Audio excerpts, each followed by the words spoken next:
Hello students, welcome back. Relations and functions chapter के अंदर हमारा आज का टॉपिक रहेगा how to count number of relations in a given set. तो बच्चों मान लो हमारे पास एक सेट है A. Let set A contains n elements, okay, n distinct elements. Let then number one, total number of possible relations, ठीक है, इन सेट ए, है ना, या ऐसे कह सकते हैं from A to A. From A to A, है ना, फ्रॉम ए टू ए आप टोटल नंबर ऑफ रिलेशंस कितने निकाल सकते हैं, इज इक्वल टू 2 की पावर n स्क्वायर। ठीक है, तो ये हमारा आज का पहला फॉर्मूला रहेगा। अच्छा, अभी प्रूफ के लिए आप क्या करेंगे भाई, आपको पता है कि if r is a relation from A to B, है ना, if r is a relation from A to B, it means r is a subset of A cross B. Okay, तो भी आप ये देखिए कि अगर सेट ए में n एलिमेंट्स हैं तो फिर ए क्रॉस ए में हमारे पास भाई n स्क्वायर एलिमेंट्स आएंगे, है ना, and each relation from A to A is a subset of A cross A, है ना। This implies that total number of relations from A to A, है ना, is equal to 2 की power n square. सही है भाई। देखो, कोई भी रिलेशन होगा फ्रॉम A टू A, वो सबसेट होगा A क्रॉस A का। तो A क्रॉस A में कितने एलिमेंट हैं, n स्क्वायर। तो मतलब A क्रॉस A के नंबर ऑफ सबसेट कितने बन जाएंगे, 2 की पावर n स्क्वायर, है ना। तो हैंस प्रूव्ड। अच्छा भाई, इसके बाद आप लिखें आज का दूसरा रिजल्ट। ठीक है, तो if set A contains n distinct elements, then number of reflexive relations from A to A, okay, is given by, आप लिखिए total number of reflexive relations, ठीक है, फ्रॉम ए टू ए या फिर on set A is given by 2 की power n square minus n। Okay, तो आप इसे भी याद कर लेंगे। अच्छा, प्रूफ के लिए बच्चों हम क्या करेंगे भी, देखो मान लो आपके पास सेट ए है ना, उसमें n एलिमेंट्स हैं। तो मान लो ये n एलिमेंट्स, मान लो ये रहे A1 A2 A3 up to AN, ऐसे भी एज्यूम कर सकते हैं, और सिंपली 1 2 3 अप टू n, है ना। आप सेट A के n एलिमेंट्स को ऐसे भी एज्यूम कर सकते हैं। तो यदि आप A क्रॉस A निकालते हैं ना, तो आपके पास बच्चों कौन कौन से एलिमेंट आएंगे, 1 1 1 2, है ना, और बिल्कुल लास्ट में क्या आएगा भाई, NN। सही है, और ये बात तो क्लियर है कि number of elements in A cross A is equal to n square. सही है, A क्रॉस A में बच्चों आपके पास n स्क्वायर एलिमेंट्स आएंगे। सही है, तो आप एक काम करो, आप ना इन n स्क्वायर एलिमेंट्स को देखो, हमारे पास यहां पर n स्क्वायर एलिमेंट्स हैं, ठीक है, n स्क्वायर एलिमेंट्स। आप इन n स्क्वायर एलिमेंट्स को एक मैट्रिक्स की फॉर्म में रिप्रेजेंट करो, जहां पर n रोज होंगी और n ही कॉलम्स होंगे। भाई मान लो आपने सेट को ना, A क्रॉस A को आपने इस प्रकार से रिप्रेजेंट किया, ठीक है, 1 1 1 2 अप टू 1n। सही है, फिर 2 1 2 2 अप टू 2n। ठीक है भाई, ऐसे करते करते लास्ट में क्या आएगा भाई, n1 n2, और बिल्कुल लास्ट एलिमेंट क्या होगा भाई, nn, है ना। भाई मान लो आपने A क्रॉस A के इन n स्क्वायर एलिमेंट्स को इस मैट्रिक्स की फॉर्म में लिख लिया, जहां पर n रोज हैं और n ही कॉलम्स हैं। सही है, मतलब एक स्क्वायर मैट्रिक्स बन गया। चलिए भाई, अब आप ये देखिए, अगर रिलेशन R को कैसा बनना है, रिफ्लेक्सिव, है ना, let R be any reflexive relation, ठीक है, डिफाइंड इन A, है ना। सेट A के ऊपर आपने कोई भी एक रिलेशन लिया R, वो कैसा है भाई, रिफ्लेक्सिव, है ना। Then it means 1 1 2 2 up to NN, ठीक है, they must belong to relation R। देखो भाई, अगर रिलेशन कैसा होगा, रिफ्लेक्सिव, तो मतलब 1 इज रिलेटेड टू 1 है ना, 2 इज रिलेटेड टू 2 है ना। तो इसी प्रकार से भाई इन n एलिमेंट्स का आना बहुत जरूरी होगा रिलेशन को रिफ्लेक्सिव बनने के लिए। ठीक है भाई, देखो मैं आपको एग्जांपल देता हूँ एक ऐसा छोटा सा, आप एक ना छोटा सा एग्जांपल लेकर चलें। भाई मान लो आपके पास एक सेट है 1 2 3, सही है, और आपने इस सेट के ऊपर एक रिफ्लेक्सिव रिलेशन डिफाइन किया। तो रिफ्लेक्सिव का मतलब है 1 1 2 2 और 3 3, ये तो मस्ट आएंगे, सही है। अब अगर इसमें 1 2 आ गया, ये रिलेशन तब भी क्या रहेगा, रिफ्लेक्सिव। अगर इसमें 2 3 आ गया, ये रिलेशन तब भी कैसा रहेगा, रिफ्लेक्सिव। अगर इसमें 1 3 आ गया, ये तब भी कैसा रहेगा, रिफ्लेक्सिव, है ना। तो ये एलिमेंट बिलोंग करें या ना करें, केवल 1 1 2 2 3 3 के आने से भाई रिलेशन ऑलरेडी कैसा बन चुका है, रिफ्लेक्सिव, है ना। तो बाकी एलिमेंट्स आए या ना आए क्या फर्क पड़ेगा। तो बेटे अब आप ये देखिए कि यदि आपने फ्रॉम ए टू ए एक रिलेशन डिफाइन किया आर, जिसको आपने कैसा बनाना है, रिफ्लेक्सिव, है ना। तो 1 1 2 2 3 3 अप टू nn, इन एलिमेंट्स का आना भाई, है ना, बहुत जरूरी होगा, सही है। तो ये एलिमेंट तो पक्का आएंगे। तो इन एलिमेंट्स के लिए अपने पास चॉइस कितनी होंगी भाई, 1। ओके, तो एक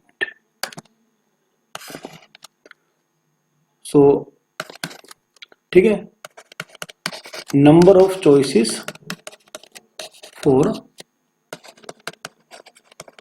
diagonal elements is equal to 1, है ना। 1 1 के लिए एक चॉइस, 2 2 के लिए एक चॉइस, 3 3 के लिए एक चॉइस, अप टू n के लिए एक चॉइस, है ना। इनको बिलोंग करना ही पड़ेगा, ठीक है। अब इसके बाद की कहानी स्टार्ट होती है कि अब आप ये देखिए कि अब 1 2 जो है ना, 1 2 ये अब या तो रिलेशन में आएगा या तो नहीं आएगा। यानी नंबर ऑफ चॉइसेस कितनी बनी, 2, है ना, क्योंकि रिलेशन ऑलरेडी रिफ्लेक्सिव बन चुका है ना। इन डायगोनल एलिमेंट्स के आने से रिलेशन ऑलरेडी रिफ्लेक्सिव बन चुका है ना। अब आप ये देखिए कि डायगोनल एलिमेंट्स के अलावा एलिमेंट कितने बचे। अब आप ये देखिए कि रिमेनिंग, है ना, remaining n square minus n। अब टोटल एलिमेंट्स कितने हैं, n square.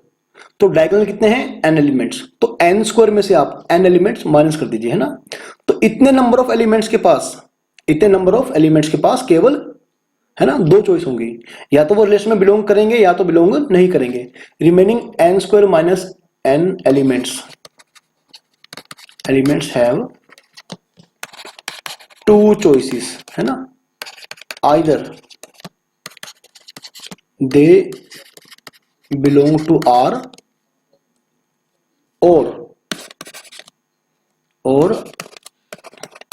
Do not belong to R। सही बात है भाई। तो आप ये देखिए आप कि टोटल नंबर ऑफ चॉइसेस मेरे पास कितनी आ गई, 2 की पावर n स्क्वायर माइनस 1, सही, n स्क्वायर माइनस n, सही है भाई। तो बच्चों आप इस फॉर्मूले को याद कर लेंगे। देखो रिफ्लेक्सिव बनने के लिए 1 1 2 2 3 3 अप टू nn, इन सबको आना ही पड़ेगा, है ना। जैसे मान लो 1 2 है ना, तो इसके लिए चॉइस, नंबर ऑफ चॉइसेस कितनी हो गई, 2, है ना। अब आप ये देखिए कि 1 3, इसके लिए नंबर ऑफ चॉइसेस कितनी है, 2, या तो बिलोंग करेगा या नहीं करेगा ना। तो अब 1 4 चॉइस कितनी है, 2, है ना। अप टू करते करते 1 n तक चॉइस कितनी है भाई, 2, है ना। इसके बाद 2 1 के लिए चॉइस कितनी है, 2, या तो बिलोंग करेगा या तो नहीं करेगा। इस प्रकार से ना डायगोनल एलिमेंट्स के अलावा जितने भी एलिमेंट्स आपके बच गए, इन सभी के पास 2 चॉइस होंगी, सही है। तो आप 2 को मल्टीप्लाई करेंगे n square minus n times, सही है। Hence proved. आई होप ये बच्चों आपको समझ में आ रहा है। अच्छा फिर फॉर्मूला नंबर 3 आप लिखें, ठीक है। Total number of symmetric relations, है ना, इन A इज गिवन बाय 2 की पावर n स्क्वायर, ठीक है, प्लस, एक मिनट ऐसे कर लें आप, n इंटू में n प्लस 1 बाय में 2, सही है। तो भैया बच्चों आप इस फॉर्मूले को भी याद कर लेंगे, ठीक है। तो मैं आपको उसका प्रूफ देता हूं। भाई मान लो सेट ए में n एलिमेंट्स हैं, है ना। अब आप देखो बच्चों मैं फिर से बना रहा हूं एक रोस ए, अगेन मैट्रिक्स की फॉर्म में, स्क्वायर मैट्रिक्स की फॉर्म में। 1122 अप टू 1n, सही है, 21 22 2n, सही है, ऐसे n1 n2 कहां तक भाई, n तक है ना, ये आखिरी एलिमेंट होगा। बच्चों आप सुना मेरी बात को ध्यान से, बड़े ध्यान से आप समझें। अब हमें रिलेशन कैसा बनाना है, सिमेट्रिक, है ना। अब आप देखो बच्चों, अगर रिलेशन कैसा है, सिमेट्रिक, सही है। मान लो 1 2 बिलोंग कर रहा है R के अंदर, तो ए बी बिलोंग कर रहा है R के अंदर, मतलब A is related to B, it means B is also related to A, है ना। यदि 1 2 आ गया फिर तो 2 1 भी आएगा, और यदि 1 3 आ रहा है तो क्या होगा बच्चों, फिर तो 3 1 भी आएगा ना, यदि रिलेशन को क्या बनना है, सिमेट्रिक। ओके, चलिए अब आप ये समझिए कि टोटल नंबर ऑफ एलिमेंट्स इस मैट्रिक्स में कितने हैं भाई, n स्क्वायर, है ना, n स्क्वायर है। अब आप ये देखिए कि 1 1 के लिए, है ना, देखो बच्चों 1 1 के लिए हमारे पास दो चॉइस हैं, या तो ये बिलोंग करेगा और या तो बिलोंग नहीं करेगा। लेट, ठीक है, R be any symmetric relation in A, है ना। अब आप देखिए 1 1 या तो बिलोंग करेगा आर के अंदर या तो बिलोंग नहीं करेगा, तो चॉइस कितनी हुई बच्चों, 2।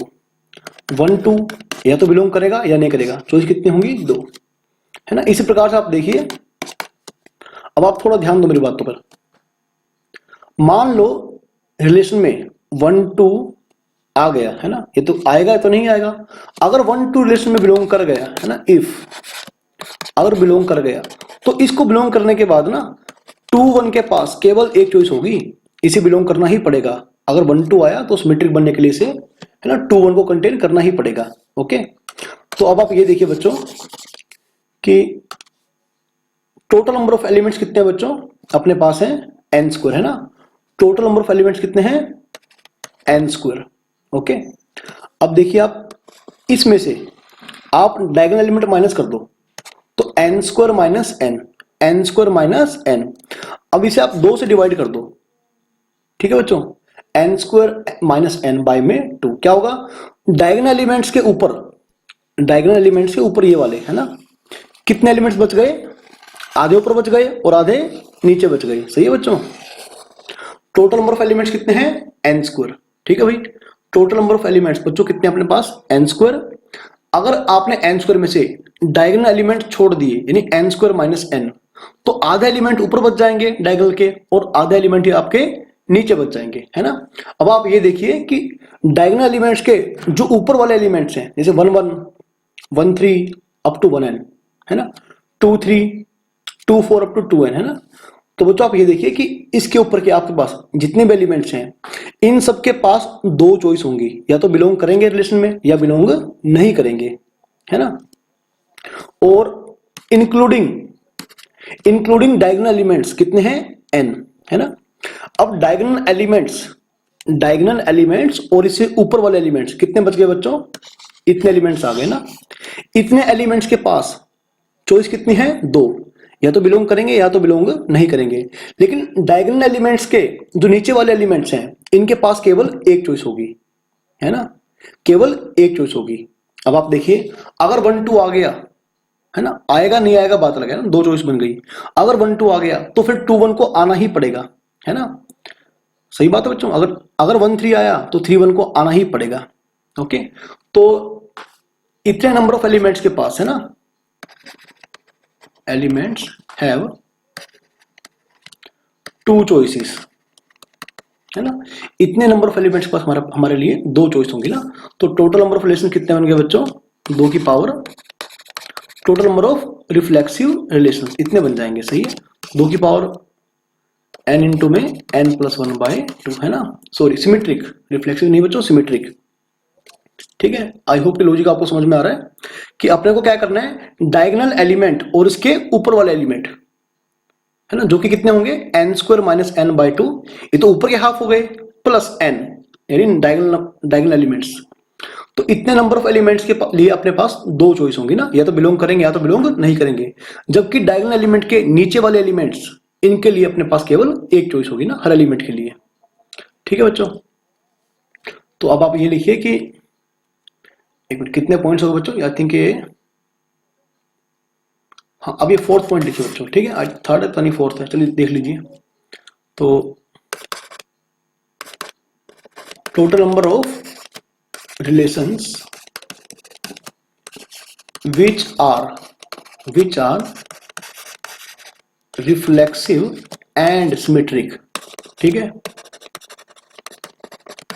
in A is equal to, अब दोबारा बच्चों आप ध्यान से सुने, जो रिलेशन रिफ्लेक्सिव भी होंगे और सिमेट्रिक भी होंगे, है ना, हम क्या करेंगे बच्चों, फिर से वही काम करेंगे, फिर से आप ये डायगोनल, है ना, सॉरी ऐसे मैट्रिक्स के फॉर्म में इन एलिमेंट्स को रिप्रेजेंट करते हैं,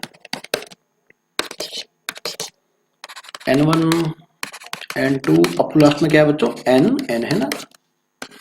अब आप सुनना पड़े ध्यान से, अगर रिलेशन को बनना है रिफ्लेक्सिव यानी डायगोनल एलिमेंट्स कितने हैं, n, इनके लिए केवल एक चॉइस होगी, सही है, इनके लिए केवल एक चॉइस होगी। अब बात यह है कि रिफ्लेक्सिव भी होगा सिमेट्रिक भी होगा।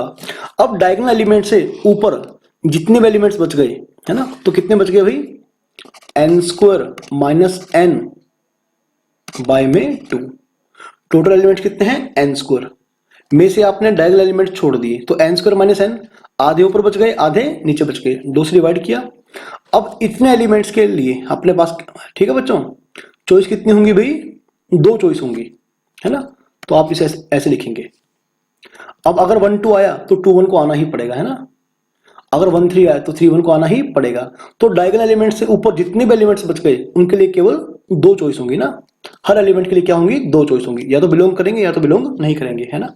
अब क्योंकि रिफ्लेक्सिव बनना पड़ेगा तो डायगोनल एलिमेंट्स के लिए अपने पास एक चॉइस होगी ना, 1 1 के लिए एक चॉइस, 2 2 के लिए एक चॉइस, n n के लिए एक चॉइस, ठीक है। तो ठीक है बच्चों, इस फॉर्मूले को आप याद कर लेंगे, है ना। तो बच्चों आज की आखिरी बात, तो number of relations in A which are, है ना, आइदर सिमेट्रिक और रिफ्लेक्सिव, ठीक है भाई। अब या तो वो सिमेट्रिक हो या तो कैसे हो, रिफ्लेक्सिव। तो अब आप ये देखिए कि n of A union B का फॉर्मूला क्या था भाई, n A plus n B minus n A intersection B, है ना। वो एलिमेंट या तो ए सेट में होंगे या तो बी सेट में होंगे। कैसे निकालते हैं भाई, number of elements in set A plus number of elements in set B minus number of elements, है ना, which are common to both, ठीक है। बस इसे ऐसे लिख लीजिए, इज इक्वल टू, आप पहले काम करिए, number of reflexive relation count करिए, तो कितने बन गए थे भाई, 2 की power n square minus n, है ना, ये एलिमेंट बन गए थे, plus number of symmetric relation तो आप निकाल चुके थे भाई, ठीक है भाई। क्या हो जाएगा, n स्क्वायर n इंटू में n प्लस 1 बाय 2, है ना, माइनस, अब जो रिफ्लेक्सिव भी हैं और सिमेट्रिक भी हैं तो भी अभी आपने काउंट किया n इंटू में n माइनस 1 बाय 2, सही है बच्चों। तो इस फॉर्मूले से आपको वो नंबर ऑफ रिलेशन मिल जाएंगे जो डिफाइन होंगे ए के ऊपर, जो या तो सिमेट्रिक होंगे और या तो बच्चों कैसे होंगे, रिफ्लेक्सिव होंगे, ठीक है बच्चों। तो भाई ऐसी मैं आशा करता हूं कि आपको जितना पढ़ाया है आपको बड़े ही बेहतरीन ढंग से समझ में आ गया होगा, है ना। हालांकि ज़्यादा बड़ा टॉपिक नहीं था लेकिन मैंने फिर भी आपको समझाने के लिए इस पर काफ़ी टाइम लगा दिया। तो ठीक है बच्चों, यदि आपको वीडियो लगे तो प्लीज़ वीडियो को लाइक कर दें और चैनल को सब्सक्राइब कर दें और वीडियो को शेयर भी कर दें, ओके।